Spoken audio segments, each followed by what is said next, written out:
1.5 lakh euro taxi driver ਨੂੰ ਜੁਰਮਾਨਾ ਹੋ ਗਿਆ। ਟੈਕਸੀ ਡਰਾਈਵਰਾਂ ਦੀਆਂ ਲੁੱਚ-ਕੁਚੀਆਂ ਸਿਰਫ ਇਹ ਟੈਕਸੀ ਡਰਾਈਵਰ ਹੀ ਸਮਝ ਸਕਦੇ ਨੇ। ਆਮ ਬੰਦੇ ਨੂੰ ਇਹਨਾਂ ਦੀ ਗੱਲਾਂ ਦੀ ਸਮਝ ਨਹੀਂ ਆ ਸਕਦੀ ਹੈ, ਕਿਸ ਤਰ੍ਹਾਂ ਇਹਨਾਂ ਨੇ ਬਲੈਕ 'ਚ ਪੈਸਾ ਕੱਢਣਾ ਜਾਂ ਕਿਸ ਤਰ੍ਹਾਂ ਇਹਨਾਂ ਗਾਹਕ ਨੂੰ ਫਰਾ ਕੇ ਖੜਨਾ ਤਾਂ ਜਾ ਕੇ ਜ਼ਿਆਦਾ ਪੈਸੇ ਕਮਾਉਣਗੇ। ਜਵਾਨ ਕਹਿੰਦਾ ਬੜਾ ਔਖਾ ਹੋ ਕੇ ਮੈਂ ਟੈਕਸੀ ਦਾ ਲਾਇਸੈਂਸ ਕੀਤਾ ਸੀ। ਕਹਿੰਦਾ ਫੈਕਟਰੀ ਕੰਮ ਕਰਕੇ ਨਾਲ ਜਾਂ 1.5 ਸਾਲ ਮੈਨੂੰ ਲੱਗਿਆ ਤਾਂ ਜਾ ਕੇ ਮੈਂ ਟੈਕਸੀ ਦਾ ਲਾਇਸੈਂਸ ਕੀਤਾ। ਕਹਿੰਦਾ ਟੈਕਸੀ ਦਾ ਲਾਇਸੈਂਸ ਕਰਨ ਤੋਂ ਬਾਅਦ ਮੈਂ ਬੜਾ ਖੁਸ਼ ਸੀ। ਮੈਂ ਕਿਹਾ ਚਲੋ ਸਭ ਤੋਂ ਪਹਿਲਾਂ ਜਿਹੜਾ ਆਪਣੀ ਟੈਕਸੀ ਖਰੀਦਣੀ ਹੈ ਉਸ ਤੋਂ ਬਾਅਦ ਜਾ ਕੇ ਘਰ ਦੇ ਹਾਲਾਤ ਠੀਕ ਕਰਾਂਗਾ। ਕਹਿੰਦਾ ਅਲਹਮਦੁਲਿਲਾ ਮੈਂ अपनी कोशिश ਨਾਲ ਜਿਹੜਾ ਆਪਣੀ ਟੈਕਸੀ ਇੱਥੇ ਖਰੀਦ ਲਈ ਸੀ। ਕਹਿੰਦਾ ਟੈਕਸੀ ਦੇ ਕੰਮ ਵੀ ਬੜਾ ਸੋਹਣਾ ਸੈੱਟ ਹੈ। ਕਹਿੰਦਾ ਇਹ ਪੈਸੇ ਰੱਜ ਕੇ ਪਾਕਿਸਤਾਨ ਟੋਰੇ ਵੀ ਨਹੀਂ ਸੀ। ਕਹਿੰਦਾ ਮੇਰੀ ਭੈਣ ਦੀ ਸ਼ਾਦੀ ਕਰਨ ਵਾਲੀ ਸੀ ਲੇਕਿਨ ਮੇਰੀ ਜਨਾਨੀ ਨੇ ਆਖਿਆ ਕਿ ਮੇਰੇ ਭਾਈ ਨਾਲ ਸ਼ਾਦੀ ਕਰੋ, ਲੇਕਿਨ ਮੈਂ ਅੰਮਾ ਨੂੰ ਮਨਾ ਕੀਤਾ ਕਿ ਇਹ ਕੰਮ ਠੀਕ ਨਹੀਂ, ਵੱਟਾ ਸੱਟਾ ਅਸਾਂ ਨਹੀਂ ਕਰਨਾ। ਅੰਮਾ ਕਹਿੰਦਾ ਪੁੱਤਰ ਕੁਝ ਨਹੀਂ ਹੁੰਦਾ, ਤੇਰੀ ਜਨਾਨੀ ਇਤਨੀ ਚੰਗੀ ਹੈ, ਕਿਹੜਾ ਕੋਈ ਮਸਲਾ ਬਣੇਗਾ। ਕਹਿੰਦਾ ਮੇਰੇ ਮੰਨੇ ਬਗੈਰ ਜਿਹੜਾ ਉਧਰ ਰਿਸ਼ਤਾ ਜਾ ਕੇ ਦੇ ਆਏ, ਮੈਨੂੰ ਸਪੈਸ਼ਲ ਪਾਕਿਸਤਾਨ ਜਾਣਾ ਪਿਆ। ਉਹਨਾਂ ਨੇ ਆਪਣੇ ਕੋਲੋਂ 1 ਰੁਪਈਆ ਨਾ ਲਾਇਆ, ਸਾਰੇ ਪੈਸੇ ਕਹਿੰਦਾ ਅਸਾਂ ਬਜ਼ਾਤੇ ਖੁਦ ਪੈਸੇ ਲਾਏ ਜਾ ਕੇ ਮੈਂ ਸ਼ਾਦੀ ਕਰਕੇ ਵਾਪਸ आ गया। कहना बाद भी जो भैन को माड़ा मोटा खर्चा मर्चा देंदे रहंदे सी,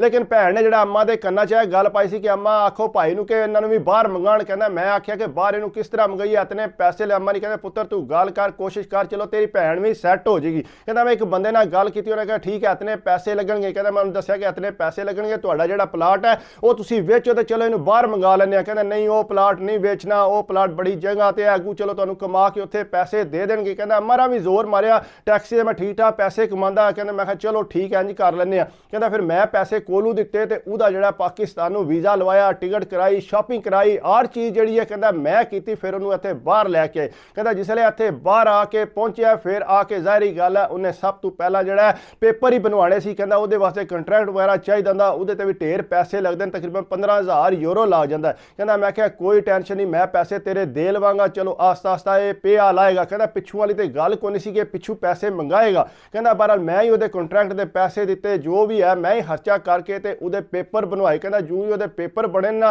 मेरे ज़हन च गल आई कि क्यों ना मैं इनू टैक्सी दे नाल पार्टनर रख ला, क्योंकि अगे होर बंदा रखे है वो जे पैसे कमांदा पिया, इनू आना कि तू कोशिश कर पहला टैक्सी का लाइसेंस कर ते उस तो बाद जिहड़ा तू पिया काम करी। कहंदा मैं इनू जिहड़ा टैक्सी का लाइसेंस मगर ला दिता, मैं चल तू लाइसेंस कर पहला कर। कहंदा जो भी पैसे ने मैं कोलू लांदा रहा, कहंदा खर्चा मर्चा जो भी मैं ही करदा रहा। कहंदा जो ही उन्हें टैक्सी का लाइसेंस कर लिया, कहंदा भाई मैं एक बार पाकिस्तान नूं चक्कर ला। मैं कहा ठीक है। कहना मैं खुश हूँ, टैक्सी का लाइसेंस भी कर लिया सू, पेपर भी बन गया सू, वापस आके आपे टैक्सी संभालेगा। कहना मैं ठीक है, जा जाके चक्कर लाया। कहना पाकिस्तान गया तो उन्हें जाके अपना मकान शुरू करा दिता, जिहड़ा प्लाट पिया सी। कहना उत्थे शुरू करा के मैनू कहना भाई थोड़े पैसे ते भेजो। कहना मैं पैसे फिर भी भेज दिते। कहना जो ही वापस आया आके टैक्सी का उन्हें काम शुरू किया। कहना भाई क्यों ना मैं अपने कोठे सीधे कर ला, चलो तुसीं मैनू पैसे दिया करो। कहना मैं ठीक है कोई मसला नहीं, मैं सारे कहना उहदे पैसे लिखे सी। मैं कहा चल पहला तू बना ला, उस तो बाद मैं बना लांगा। कहना 2 साल लग गए, उन्हें बड़ी सोहनी बड़ा पैसा ला के उन्हें कोठी बनाई। कहना साडे आइए जिहड़े उस तरह पुराने मकान बने सी, लेकिन उन्हें कोठी बना ली। कहना मैं कहा अम्मा जी चलो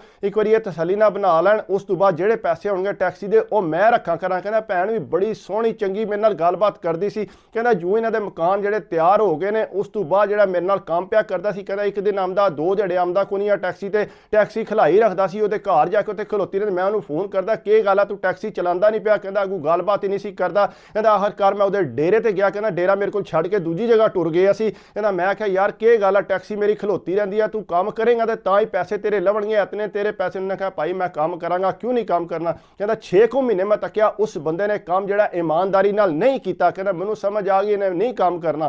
कहना मैं जाके उन्होंने आख्या यार गल सुन, मैनू पता है कि तू मेरे नाल काम नहीं करना, तू ना कर, ए तेरे पैसे ने मैनू दस कदों तक देंगा। कहना जी उदू जदों होए ते उदों दियां। कहना मैं ये किहड़ी गल होई, मैं तेनू लगातार तनखावां दिंदा रहा, जो भी मेरी टैक्सी के पैसे तेन दिते तां जाके तू पाकिस्तान मकान बनाए ने, हूँ तू इंज पिया करना है। कहना नहीं भाई मेरे को जदों आउणगे मैं अपने घर दे ते खर्चे चलाने ने। कहंदा अगू मैं जिहड़ा अपनी भैन नाल गल कीती उन्हें भी मैनू कोई सीधी गल को ना फड़ाई, उहदे च भी ढेर आकड़ आ गई। ज़ाहिरी गल है पैसे टोरदा सी, वो सीधे मूँह गल नहीं सी करदी। कहंदा अम्मा नाल गल कीती, अम्मा नाल गल कीती, फिर भी उन्हें कोई गल ना सुनी। कहंदा मैं फिर जिहड़ा इंज कीता इहदे डेरे ते टुर गया। कहंदा मैं डेरे ते जाके आख्या मैं भाई गल सुन, मेरे तू इन्ने पैसे देने ने, देने नहीं कि नहीं देने। वो कहंदा भाई जी मेरे को है ही कोई नहीं, जदों होए मैं देंगा। मैं ये किहड़ी गल है। कहंदा उत्थे होर भी मुंडे नाल पे रहिंदे सी। कहंदा मैनू चढ़ गया गुस्सा। कहंदा पहला तो उहदे नाल मैं गलमी फड़ लिया। कहंदा उहने मेरा गलमा फड़ लिया। कहंदा उत्थे गिलास पिया सी, गिलास चुक के उहदे मैं सिर च मारिया अपने बनोई दे। कहंदा वो चुक्किया थल्ले जा पिया। कहंदा खून निकलन लग पिया। मुंडिया फड़ के ना फटवड़ मैनू बाहर कढ़िया। उन्हें कहा भाई जी जाओ निकलो इत्थों, ये ना वे पुलिस आ जाए। कहना मैं उत्थों निकल आया। कहंदा बाद मैं मुंडे नूं फोन करके पूछा, कहंदा नहीं यार माड़ी मोटी सट लगी सी लेकिन खून निकलिया। कहंदा इन्हें पाकिस्तान दस्सिया, घर दे बड़े गुस्से के पुत्तर तू किहड़ा काम कीता। मैं कहा मैं होर की करा, मेरे ਇਹ ਪੈਸੇ ਨਹੀਂ ਦਿੰਦਾ ਪਿਆ। ਕਹਿੰਦਾ ਬਹਰਹਾਲ ਇਸ ਗੱਲ ਨੂੰ ਤੇ ਤੁਸੀਂ ਛੱਡੋ, ਕਹਿੰਦਾ ਮੈਂ ਕਿਹਾ ਆਪੇ ਮੈਂ ਪੈਸੇ ਲੈ ਲਾ। ਕਹਿੰਦਾ ਬੜੇ ਪੁਰ ਸਕੂਨ ਹੋ ਕੇ ਮੈਂ ਟੈਕਸੀ ਚਲਾਉਂਦਾ, ਲੇਕਿਨ ਪਤਾ ਤੁਹਾਨੂੰ ਟੈਕਸੀਆਂ ਵਾਲੇ, ਮੈਂ ਤੁਹਾਨੂੰ ਪਹਿਲਾਂ ਵੀ ਦੱਸਿਆ, ਛੋਟੀਆਂ ਮੋਟੀਆਂ ਲੁਚ-ਕੁਚੀਆਂ ਕਰਦੇ ਰਹਿੰਦੇ ਨੇ। ਕਹਿੰਦਾ ਅਸੀਂ ਸਾਰੇ ਜਿਹੜੇ ਤਰੀਕਾਕਾਰ ਹੈ ਸਾਡਾ ਟੈਕਸੀ ਚਲਾਉਣ ਦਾ, ਉਹ ਅਸੀਂ ਇੰਜ ਕੀਤੇ ਆ ਕਿ ਟੈਕਸੀ ਦੀ ਸੀਟ ਦੇ ਉੱਤੇ ਸੀਟ ਰੱਖੀ ਹੈ, ਕਿਉਂਕਿ ਟੈਕਸੀ ਦੀ ਅਗਲੀ ਜਿਹੜੀ ਸੀਟ ਹੈ ਉਹਦੇ 'ਚ ਲੈਂਸ ਲੱਗੇ ਹੁੰਦਾ, ਜਿਉਂ ਹੀ ਗਾਹਕ ਬਹਿੰਦਾ ਹੈ ਤੇ ਉਹ ਪਤਾ ਲੱਗਦਾ ਕਿ ਤੁਹਾਡਾ ਕਸਟਮਰ ਬੈਠੇ ਆ। ਕਹਿੰਦਾ ਅਸੀਂ ਇੰਜ ਕੀਤੇ, ਅਸੀਂ ਉਹਦੇ ਉੱਤੇ ਸੀਟ ਰੱਖੀ ਸੀ। ਕਹਿੰਦਾ ਸੀਟ ਰੱਖ ਕੇ ਥੋੜਾ ਉੱਚਾ ਰੱਖਿਆ ਸੀ, ਜਿਹੜਾ ਗਾਹਕ ਬਹਿੰਦਾ ਸੀ ਉਹਦੇ ਉੱਤੇ ਬਹਿੰਦਾ ਸੀ। ਇੰਜ ਪਤਾ ਨਹੀਂ ਸੀ ਲੱਗਦਾ ਕਿ ਕੋਈ ਗਾਹਕ ਅਸਾਂ ਬਿਠਾਏ, ਅਸੀਂ ਪੈਸੇ ਉਹਦੇ ਕੋਲੋਂ ਨਗਦ ਲੈ ਲੈਂਦੇ ਸਾਂ। ਕਹਿੰਦਾ ਪਰ ਮੇਰੀ ਜਿਸ ਵੇਲੇ ਲੜਾਈ ਹੋਈ ਹੈ ਮੈਂ ਬੜੀ ਇਹਤਿਆਤ ਕੀਤੀ ਹੈ। ਕਹਿੰਦਾ ਮੈਨੂੰ ਨਹੀਂ ਸੀ ਪਤਾ ਕਿ ਜਿਹੜਾ ਮੁੰਡਾ ਮੇਰੇ ਨਾਲ ਰਹਿੰਦਾ ਪਿਆ ਉਹ ਸ਼ਿਕਾਇਤ ਕਰ ਦੇਗਾ ਉਹਨੂੰ ਕਿ ਇਸ ਤਰ੍ਹਾਂ ਹੁਣੇ ਨੇ ਸੀਟ ਲੈ ਕੇ ਗਿਆ। ਕਹਿੰਦਾ ਮੈਂ ਕੋਸ਼ਿਸ਼ ਕਰਦਾ ਕਿ ਰਾਤੀ ਲੈ ਕੇ ਜਾ, ਮੈਨੂੰ ਇਹ ਦੱਸਿਆ ਸੀ ਕਿ ਮੈਂ ਦਿਹਾੜੀ ਦੇ ਕੰਮ ਤੇ ਜਾਣਾ, ਰਾਤੀ ਦੇ ਹੋਰ ਕੰਮ ਜਾਂਦਾ ਬੰਦਾ, ਲੇਕਿਨ ਖੈਰ ਕਹਿੰਦਾ ਉਹਨੂੰ ਕਿਸੇ ਨੇ ਦੱਸ ਦਿੱਤਾ ਕਿ ਇਹ ਜਿਹੜਾ ਇਸ ਤਰ੍ਹਾਂ ਸੀਟ ਲੈ ਕੇ ਗਿਆ ਇਹ ਜਿਹੜਾ ਹੁਣ ਚਲਾਏਗਾ। ਕਹਿੰਦਾ ਉਸ ਵੇਲੇ ਮੈਂ ਜੋ ਹੀ ਟੈਕਸੀ ਲੈ ਕੇ ਨਿਕਲਿਆ, ਕਹਿੰਦਾ ਬਾਹਰ ਪੁਲਿਸ ਵਾਲਿਆਂ ਜਿਹੜਾ ਮੈਨੂੰ ਖਿਲਾ ਲਿਆ, ਅਦਰ ਸਾਈਡ ਤੇ ਹੋ ਜਾ। ਕਹਿੰਦਾ ਜੋ ਹੀ ਸਾਈਡ ਤੇ ਹੋਇਆ ਉਹਨਾਂ ਜਨਾਬ ਕਹਿੰਦਾ ਸਿੱਧਾ ਪਹਿਲਾਂ ਉਹਨਾਂ ਸੀਟ ਤੇ ਗਏ, ਉਹਨਾਂ ਨੇ ਮੇਰੀ ਸੀਟ ਚੁੱਕ ਕੇ ਤੱਕੀ, ਉਹਨਾਂ ਕਿ ਆਇਆ ਕੀ ਹੈ, ਕਹਿੰਦਾ ਨਾ ਫੋਟੋਆਂ ਛੋਟਾਂ ਸਾਰੀਆਂ ਛਿੱਕ ਕੇ ਮੇਰਾ ਨਾਂ ਪਤਾ ਲਿਖ ਕੇ, ਕਹਿੰਦਾ ਜੇ ਤੂੰ ਆਪਣੀ ਟੈਕਸੀ ਇੱਥੇ ਹੀ ਖਿਲਾ ਜਾ ਜਿਤਨੀ ਦੇਰ ਤੱਕ ਅਦਾਲਤ ਵਾਲੋਂ ਕੋਈ ਰਿਪੋਰਟ ਨਹੀਂ ਆਉਂਦੀ। ਕਹਿੰਦਾ ਮੇਰੀ ਟੈਕਸੀ ਉੱਥੇ ਹੀ ਖਿਲਾ ਦਿਓ। ਕਹਿੰਦਾ ਮੈਂ ਬੜੀ ਸੋਰੀ ਸ਼ੋਰੀ ਕੀਤੀ ਲੇਕਿਨ ਉਹਨਾਂ ਮੇਰੀ ਕੋਈ ਗੱਲ ਨਾ ਮੰਨੀ। ਕਹਿੰਦਾ ਟੈਕਸੀ ਉੱਥੇ ਹੀ ਖਲੋਤੀ ਰਹੀ। ਕਹਿੰਦਾ ਮੈਂ ਘਰ ਆ ਗਿਆ, ਘਰ ਆ ਕੇ ਫੋਨ ਕੀਤਾ ਕਿ ਮੇਰੇ ਨਾਲ ਤੇ ਇਹ ਮਸਲਾ ਬਣ ਗਿਆ। ਉਹਨਾਂ ਆਖਿਆ ਪੁੱਤਰ ਇਹ ਤੂੰ ਕਿਹੜਾ ਕੰਮ ਕੀਤਾ ਹੈ? ਪਹਿਲਾਂ ਵੀ ਕਰਦਾ ਸਾਂ ਲੇਕਿਨ ਮੇਰੇ ਬਨੋਈ ਨੇ ਮੇਰੇ ਸਾਂਢੂ ਨੇ ਸਾਰਾ ਕੰਮ ਕੀਤਾ ਤਾਂ ਮੈਨੂੰ ਪਸਵਾਇਆ ਸੂ। ਕਹਿੰਦਾ ਮਾਰੀ, ਕਹਿੰਦਾ ਪੁੱਤਰ ਹੁਣ ਜੋ ਮਰਜ਼ੀ ਪਿਆ, ਹੁਣ ਤੂੰ ਇਹ ਦੱਸ ਕੇ ਕਰਨਾ ਕੀ? ਕਹਿੰਦਾ ਮੈਂ ਕਿਹਾ ਅੰਮਾ ਕੋਈ ਪਤਾ ਨਹੀਂ, ਅਦਾਲਤ ਦਾ ਇੰਤਜ਼ਾਰ ਕਰਾਂਗਾ, ਹੋ ਸਕਦਾ ਜੁਰਮਾਨਾ ਕਰਕੇ ਫਿਰ ਮੈਨੂੰ ਟੈਕਸੀ ਦੀ ਇਜਾਜ਼ਤ ਮਿਲ ਜਾਏ ਤੇ ਚਲੋ ਮੈਂ ਅੱਗੂ ਟੈਕਸੀ ਫਿਰ ਪਿਆ ਚਲਾਂਗਾ। ਕਹਿੰਦਾ ਬਹਰਹਾਲ ਮੈਨੂੰ ਜਿਹੜਾ ਉਹਨਾਂ ਨੇ ਇਜਾਜ਼ਤ ਕੋ ਨਾ ਦਿੱਤੀ, ਉਹਨਾਂ 1.5 ਲੱਖ ਯੂਰੋ ਮੈਨੂੰ ਜੁਰਮਾਨਾ ਕਰ ਦਿੱਤਾ। ਉਹਨਾਂ ਕਿਹਾ ਇਹ ਜਿੰਨਾ ਵੀ ਅਰਸਾ ਤੂੰ ਟੈਕਸੀ ਚਲਾਈ ਹੈ ਸਾਰੇ ਪੈਸੇ ਜਿਹੜੇ ਤੇਰੇ ਤੇ ਬਣਦੇ ਨੇ, ਕਿਉਂਕਿ ਤੂੰ ਗੈਰ ਕਾਨੂੰਨੀ ਜਿਹੜਾ ਕੰਮ ਕੀਤਾ ਹੈ, ਗਾਹਕਾਂ ਕੋਲੋਂ ਤੂੰ ਕਾਲੇ ਪੈਸੇ ਲੈਂਦਾ ਨੇ, ਬਲੈਕ, ਇਸ ਵਾਸਤੇ ਤੂੰ ਸਾਰੇ ਦੇਣੇ ਨੇ। ਉਸ ਤੋਂ ਬਾਅਦ ਤੇਰਾ ਟੈਕਸੀ ਦਾ ਲਾਇਸੈਂਸ ਜਿਹੜਾ ਮਨਸੂਖ ਕਰ ਰਿਹਾ, ਤੂੰ ਟੈਕਸੀ ਨਹੀਂ ਚਲਾ ਸਕਦਾ। ਕਹਿੰਦਾ ਮੈਂ ਢੇਰ ਅਪੀਲਾਂ ਕੀਤੀਆਂ ਲੇਕਿਨ ਕੋਈ ਗੱਲ ਨਾ ਬਣੀ। ਕਹਿੰਦਾ ਉਹਨੇ ਮੇਰੇ ਪੈਸੇ ਦੇਣੇ ਸੀ, ਉਹਨੇ ਮੇਰੇ ਪੈਸੇ ਕੋ ਨਾ ਦਿੱਤੇ, ਉਹ ਚੰਗਾ ਭਲਾ ਟੈਕਸੀ ਚਲਾਉਂਦਾ ਪਿਆ, ਉਹਨੇ ਆਪਣੀ ਟੈਕਸੀ ਖਰੀਦ ਲਈ ਹੈ। ਕਹਿੰਦਾ ਮੈਨੂੰ ਪੈਸੇ ਦੇਣ 'ਚ ਨਹੀਂ ਆਉਂਦਾ ਪਿਆ, ਮੈਂ ਅੱਗੋਂ ਜਿਹੜਾ ਫਿਰ ਹੁਣ ਫੈਕਟਰੀ ਲੱਗਿਆ ਉਹ ਹੀ ਕੰਮ ਕਰਨਾ ਪਿਆ। ਜ਼ਾਹਿਰ ਗੱਲ ਹੈ ਟੈਕਸੀ ਤੇ ਮੇਰੇ ਹੱਥੋਂ ਨਿਕਲ ਗਈ ਹੈ। ਕਹਿੰਦਾ ਮੈਨੂੰ ਨਹੀਂ ਸੀ ਪਤਾ ਕਿ ਮੇਰਾ ਆਪਣੇ ਜਿਹੜਾ ਮੇਰੇ ਪੈਰਾਂ ਤੇ ਕੁਹਾੜੀ ਮਾਰੇਗਾ। ਚਲੋ ਲੜਾਈ ਹੋਈ, ਮੇਰੇ ਪੈਸੇ ਖਾ ਗਿਆ, ਮਕਾਨ ਮੇਰਾ ਜਿਹੜਾ ਉਹ ਨਾ ਬਣ ਸਕਿਆ। ਕਹਿੰਦਾ ਉਹਨੇ ਆਪਣੀ ਕੋਠੀ ਬਣਾ ਲਈ, ਲੇਕਿਨ ਕਹਿੰਦਾ ਮੈਨੂੰ ਬੜਾ ਅਫਸੋਸ ਹੁੰਦਾ ਕਿ ਮੈਂ ਇਤਨਾ ਕੁਝ ਉਹਦੇ ਨਾਲ ਕੀਤਾ ਲੇਕਿਨ ਉਹਨੇ ਮੇਰੇ ਨਾਲ ਕੀ ਕੀਤਾ। ਬਹਰਹਾਲ ਕਹਿੰਦਾ ਕੋਸ਼ਿਸ਼ ਕਰਿਆ ਕਰੋ ਭਾਈ ਜੀ, ਜਿਹਦੇ ਤੇ ਵੀ ਨੇਕੀ ਕਰਦੇ ਹੋ ਉਹਦੀ ਸ਼ਰ ਤੋਂ ਬਚੋ, ਇਹ ਨਾ ਹੋਵੇ ਤੁਹਾਨੂੰ ਇਤਨਾ ਨੁਕਸਾਨ ਪਹੁੰਚਾ ਦੇ, ਤੁਹਾਡੇ ਸਾਰੇ ਰਾਜ਼ ਜਾਣਦਾ ਹੁੰਦਾ ਬੰਦਾ